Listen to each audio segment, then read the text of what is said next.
네, 소개 감사드립니다. 저는 오늘 발표를 맡은 서울대학교 병원 회계학과 서민석이라고 합니다. 제가 오늘 맡게 된 주제는 이제 림파틱 아나토미 피지올로지 그리고 이미징 테크닉에 대해서 림프 에데마를 중심으로 간략히 소개해드리고자 합니다. 그래서 오늘 강의는 이런 순서로 림프 포메이션이 어떻게 되는지, 림프 이데마가 그래서 어떤 질환인지, 그래서 실질적으로 조금 더 시간을 투자해서 보여드리고자 하는 거는 이미징 테크닉, 그 중에서도 림프 신티그래피에 대해서 어떻게 저희가 하고 있는지를 설명드리고자 합니다. 그래서 림파틱 시스템은 우선 모두 선생님들이 잘 아시듯이 어떤 저희의 플루이드를 이제 하트로 리턴하는 이런 역할도 하고, 사실 간질액 속에 있는 라지 몰리큘들, 뭐 호르몬이나 리피드, 사이토카인 등을 이제 다시 블러드 시스테믹 서큘레이션으로 돌려주는 그런 역할도 하고 있습니다. 또한 이뮨 셀들이 존재하면서 림프노드를 비롯해서 이뮨 서베일런스 역할도 하고 있고, 그래서 보시면 우선 카필러리로 이렇게 흘러 들어간 플루이드들은 하이드로틱 프레셔에 의해서 인터스티ци움으로 나가게 됩니다. 이런 인터스티셜 플루이드가 이제 림파틱 채널로 들어가게 되면 우리는 그때부터 이것을 림프라고 부르게 되고, 이 림프는 림파틱 카필라리 그리고 컬렉팅 림파틱스를 통해서 결과적으로 다시 시스테믹 서큘레이션으로 돌아오게 되는 그런 구조를 가지고 있습니다. 그래서 우선적으로 저희가 이 간질액 생성이 이 림프의 생성에 있어서 가장 우선 일어나는 단계라고 보시면 될 것 같은데요.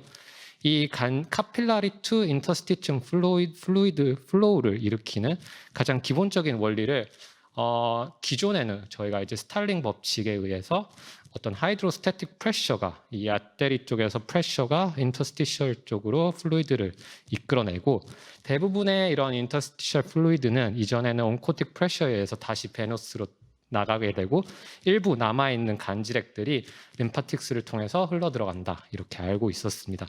하지만 최근 연구들에 따르면 이제 글라이코칼릭스 모델이라는 것이 소개가 되고, 이 스탈링 모디파이드 스탈링 법칙에 따라서 사실 이런 비노사이드에서의 온코틱 프레셔에 의한 리업솔션은 거의 일어나지 않고, 사실 대부분의 이런 간질액이 림프를 통해서 배설된다, 다시 돌아온다, 리서큘레이션 된다는 것이 밝혀지면서 사실 림파틱 어떤 드레이니지의 중요성이 더욱더 강조가 되고 있습니다.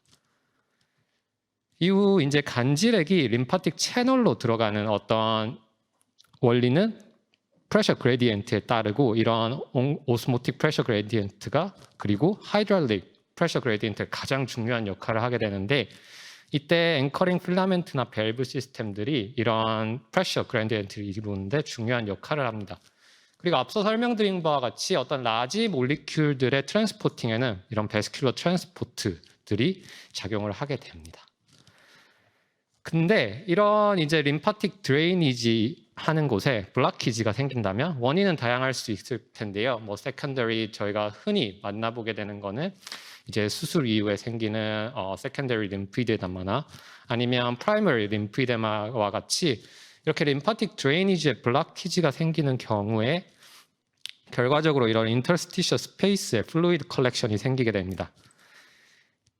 이를 동반하게 되면 결국 이러한 인터스티시움 쪽에서 프레셔 그레디언트의 체인지 등에 의해 어떤 셀룰러 데미지가 발생하고, 이게 인플라메이터리 리액션을 유발을 할 수 있습니다.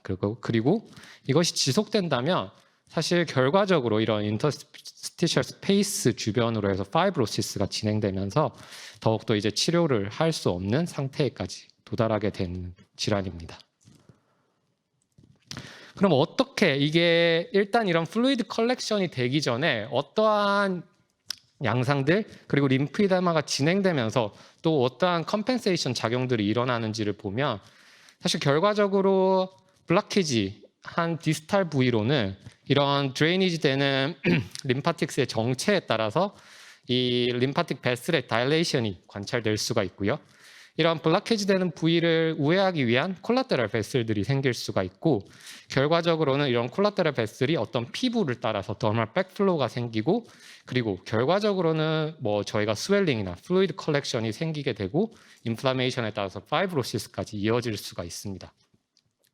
그래서 사실 이게 동시다발적으로도 관찰이 되지만 일반적으로는 일부 순서가 존재를 하게 됩니다. 이런 백플로우 어떤 콜라테랄이나 다일레이션이 먼저 이루어지게 되고 컴펜세이션 메커니즘으로 그에 따라서 스웰링, 더멀 백플로우 등이 관찰이 되게 되는데, 실제 최근 연구에 따르면 이런 백플로우가 어떤 실제로 우리가 림프 부종을 만나기 이전부터 림판지오그래피, 즉 ICG 림판지오그래피를 통해서 관찰을 했을 때 이렇게 미리부터 백플로우의 관찰이 있는 경우에 이런 환자들이 대부분 림프 부종으로 이어졌다는 것을 발표를 하고 있습니다. 그래서 이런 특징들이 있기 때문에 이런 특징들을 이미징을 통해서 저희가 이제 디텍션을 할 수 있고, 결과적으로 이런 이미징 캐릭터리스틱스를 이용한다면 저희가 림프 이데마가 있다는 여부를 진단을 할 수 있습니다. 그리고 현재 림프 이데마의 이미징을 위해서는 다양한 모달리티들이 사용이 될 수 있는데, 사실 현재까지는 림포신티그래피가 어떤 골드 스탠다드 이미징으로 사용은 되고 있습니다. 그래서 현재 림프 부종 임상 지침 권고안 사실 아직 이제 개정이 필요한 상태인데요. 2015년도에 따르면 림포신티그래피는 림프 부종과 다른 원인 부종의 감별 진단, 그리고 물리 치료나 어떤 미세 수술 전에 림프계의 기능 평가, 치료 효과에 대한 판단을 위해 사용이 될 수가 있고, 그리고 물리 치료나 어떤 다른 림프 이데마에 대한 치료 효과를 판단하기 위해 사용되고 있습니다. 그래서 저희가 어떻게 영상을 찍느냐라고 했을 때, 우선은 저희는 어떤 익스트리미티에 손, 발이나 아니면 손이나 발 끝에 이렇게 콜로이드 형태, 비교적 큰 입자를 가지는 방사선 동위원소를 주사하게 됩니다. 그렇게 되면은 이거는 이제 카필라리를 통해 베너스 드레이니지가 될 수 없기에 대부분 림파틱스를 통해서 드레이니지가 되고, 드레이니지 되는 루트는 일반적인 노멀한 환자의 경우에는 이렇게 슈퍼피셜한 림파틱스를 따라서 드레이니지 되게 됩니다. 그리고 이런 저희가 앞서 설명드린 것과 같이 어떤 림파틱 다일레이션이나 더멀 백플로우가 이런 림포신티그래피에서 관찰이 됐을 때 우리는 림프 이데마가 있다라고 판단을 할 수 있는데, 이렇게 판독하는 기준에 따라서 저희가 이데마 환자가 왔을 때 이게 어떤 감별 진단을 가지느냐, 비노스 이데마냐, 믹스 이데마냐, 림프 이데마냐를 감별 진단하는 데 있어서는 굉장히 높은 민감도와 특이도를 보이는 것으로 알려져 있습니다. 추가적으로 이 림포신티그래피를 통해서 저희가 하고 있는 것은 이 디지즈 시비리티가 어느 정도인지를 평가를 하고 있는데요. 일반적으로 기준이 되는 영상 판단에 있어서 비주얼 그레이딩을 하는 중요한 인자들은 하지의 경우에는 인구이널 림프노드나 상지의 경우는 엑셀 림프노드가 보이느냐가 중요한 인자들이 되고, 더멀 백플로우의 그레이드가 얼마나 많이 진행이 됐느냐, 얼마나 넓게 관찰이 됐느냐 등도 비주얼 그레이딩을 하는데 소견이 될 수가 있습니다. 그리고 또 한 가지는 이제 주사한 부위에서 얼마나 빨리 클리어런스가 되느냐, 아니면 림프노드의 업테이크가 얼마나 높으냐, 그리고 이런 저희가 주로 콜로이드 물질들을 사용하기 때문에 결과적으로 시스테믹 서큘레이션 이후에 이게 섭취된 어큐뮬레이션 되는 부위가 리버입니다. 그래서 리버 업테이크가 어떻게 되느냐 등을 평가를 하고 있습니다. 그래서 정량적인 평가도 가능하고요. 그리고 두 번째는 앞서 설명드린 인디케이션과 같이 어떤 치료 효과를 판정하는 데 있어서 이용이 되고 있는데, 보시는 그림과 같이 이 환자 같은 경우에는 이제 림포베너스 아나스토모시스를 시술을 했고, 실제로 더멀 백플로우가 얼마나 줄어드는지, 그리고 또 한 가지 평가한 것이 앞서 설명드린 바와 같이 리버 투 백그라운드 레이쇼, 그러니까 리버에 얼마나 빨리 어큐뮬레이션이 일어나는지를 평가를 했을 때 실제로 수술 이후에 이제 어큐뮬레이션이 좀 더 빨리 이루어진다. 즉 말단에서의 림파틱 드레이니지가 더 빨리 이루어져서 수술 효과가 있을 것이다 라는 것을 이런 피지올로직하게 보여줄 수 있는 지표로 이용이 되고 있습니다.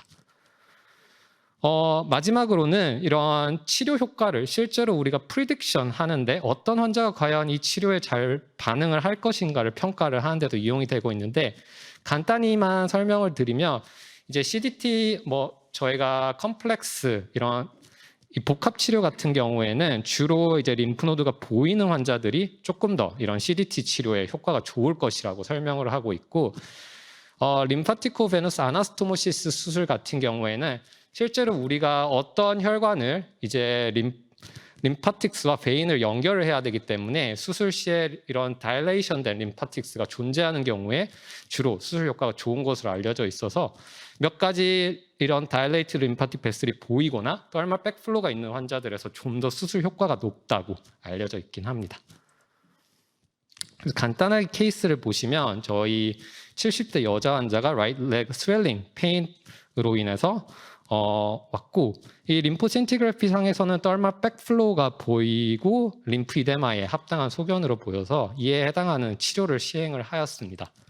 하지만 지속적으로 이제 이런 치료 이후에도 지속적으로 서큘플런 이 양쪽, 그러니까 환측과 그렇지 않은 이 건측의 어떤 볼륨 디퍼런스가 점점 증가하는 악화 소견이 관찰이 돼서 다시 한번 림포신티그를 촬영을 하였고, 실제로 좀 더 덜말 백플로가 증가된 소견들이 관찰되었습니다.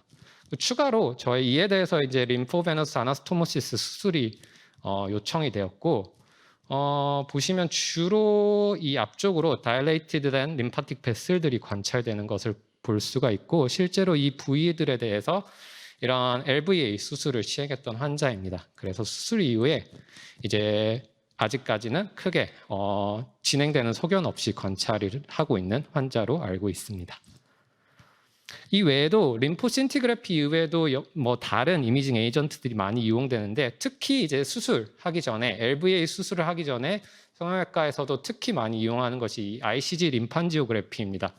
실질적으로 어떤 그레이딩을 하는 거나 진단 성적에 있어서는 림포신티그래피와 크게 차이는 나지 않고, 비슷한 질병의 진행에 따라서 어떤 이런 비슷한 리니어 패턴이 나타났다가 좀 더 질환이 진행할수록 스플래시, 스타더스트, 디퓨즈 패턴 등이 나타나는 것은 일반적으로 비슷한 소견을 가집니다.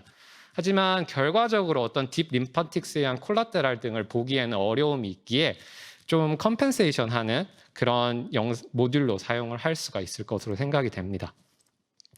그 외에도 현재 림포신티그래피는 저희가 디스탈 어떤 손가락 말단의 한 부위에만 주사를 하고 있는데, 이런 림판지오그래피는 좀 더 자유롭게 저희가 여러 세그멘트에 이렇게 투여를 하게 된다면 사실 결과적으로 이렇게 수술이 필요한 따이 부분에서의 림파틱 아나스토모시스 부위를 찾거나 할 때도 더 도움이 될 수 있을 것이라고 생각을 합니다.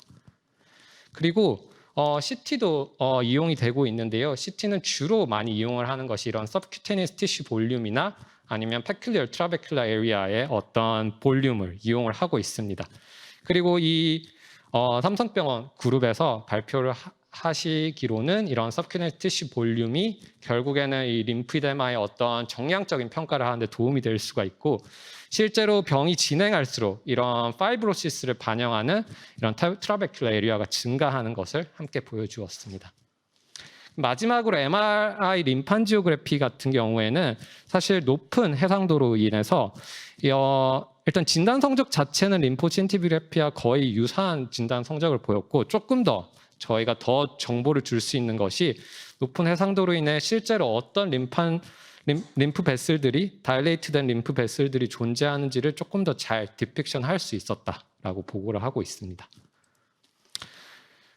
그래서 요약하자면 일단 림파틱스가 일단 새롭게 이런 스탈링의 법칙의 변화에 따라서 간질액을 클리어런스 하는 데 있어서 가장 중요한 역할을 하는 것이 림파틱스고, 점점 더 이런 림파틱 드레이니지에 대한 중요성을 증가할 것으로 생각이 됩니다. 그리고 림포신티그래피를 이용한다면 저희가 현재 어떤 기능적인 펑셔널 스테이투스와 시베리티를 보여줄 수가 있고, 이를 정성적, 정량적으로 평가를 할 수 있습니다. 또 한 가지는 이런 림포신티그래피 같은 경우에는 치료 효과를 예측한다거나 아니면 실제 치료 반응을 예측하는 데 이용을 할 수가 있습니다. 그렇지만 앞서 보신 예들에서 볼 수 있듯이 림포신티그래피 자체는 굉장히 비교적 낮은 어떤 공간 해상도를 가지고 있기에 다른 ICG 림판지오그래피나 MRI 림판지오그래피, CT 등이 어떤 컴펜세이터리 롤을 할 것으로 생각이 됩니다. 네, 이상으로 제 발표 마치도록 하겠습니다. 감사합니다.